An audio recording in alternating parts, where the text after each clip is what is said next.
Good morning again. This is Rick from Tennessee Homestead. We are out in the barn looking at one of my old chicken tractors that we have kind of revamped for the time being to house this group of juvenile delinquents. The lighting is absolutely terrible here, but maybe we can get some pictures of them. They have quite a bit more room, and that'll do them till I get this small brooding coop finished. And but for right now, today's kind of breezy and cool out, so I've kept the tractor here in the barn.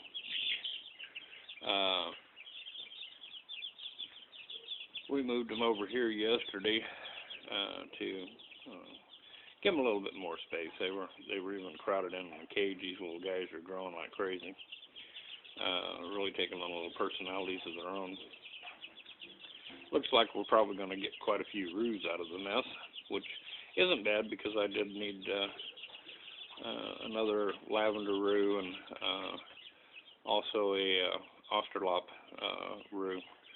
So that's going to work out real good. Any other roos will probably either get sold or put in the freezer. So depending on what they look like and how they do. Got another little group hiding over here in the corner. So we set them up with a little heat lamp in here, and there was bedding in here, but it's been swept to the side. They prefer the dirt and the straw, which is great. This stuff has been buried under straw. I've been using this kind of a hay storage area for bedding for the cows, and there was all kinds of bugs in here when I rolled this thing in last night, and these guys had a free-for-all. They were in Bug City, but so far so good. They should do all right. We're going to move the rescue chicks over into that cage that's in the feed room as soon as I get it cleaned out, which I have to work today, so I doubt very seriously that it'll get done today or tomorrow, but probably Friday I'll get it all put together. But yeah, these guys are doing real good. They are growing like little weeds, beginning to fly around. Kind of enjoying their new digs. Little NASCAR's in there. He's kind of lost his racing stripes. He's more speckled than racing stripes anymore. So he's going to make an interesting looking little guy or girl. Haven't really spent much time trying to check them out. Some of the adult chickens have been kind of coming down here and peeking in to see what's going on and what all this racket's all about. And it's been kind of funny watching them. Like, where did you guys come from? But yeah, they're doing pretty good. They seem to be loving life in the larger cage. So that's supposed to be not too bad this afternoon. I would normally put them out, but I'm not going to be here this afternoon, so they're kind of stuck here. But they're doing real good. I've got to get the other ones moved because they're already beginning to eyeball how do we get out of this box, and so I need to get that taken care of. But anyway, this is the update of these guys. They're in their new home, seeming to love it quite a bit. Actually had a couple of them jump up there on that little roosting pole. So hopefully they start using that. But yeah, pretty good. Got a lot of space in there for them. And then hopefully next week I'll have this coop finished up, and we can get them all spread out into a permanent coop. And like I said, they're doing really, really well. Here again, quality feed, folks. That really makes a difference. And I'm getting ready to put together a video. One of our subscribers suggested it, and I think it's an excellent idea of, how to watch your feeds. Make sure what you're getting is what you want to be feeding your animals.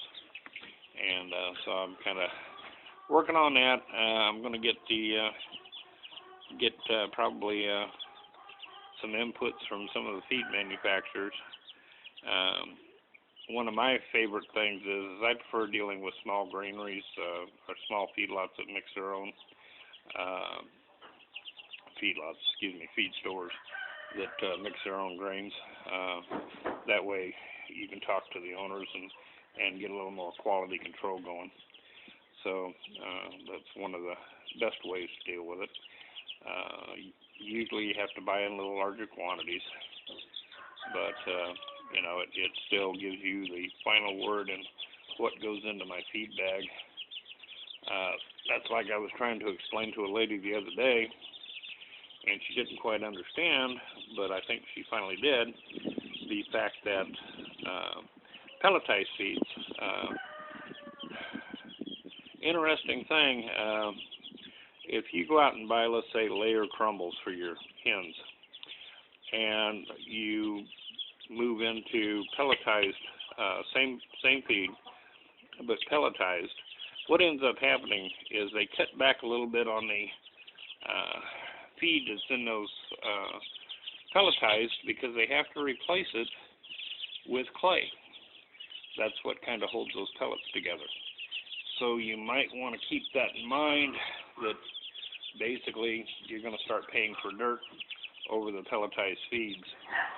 It is a lot better to design your feeders where there's less waste, monitor how much you're putting in the feeders so there's less waste, and go ahead and stay with your crumbled feeds because they don't need that clay and processing to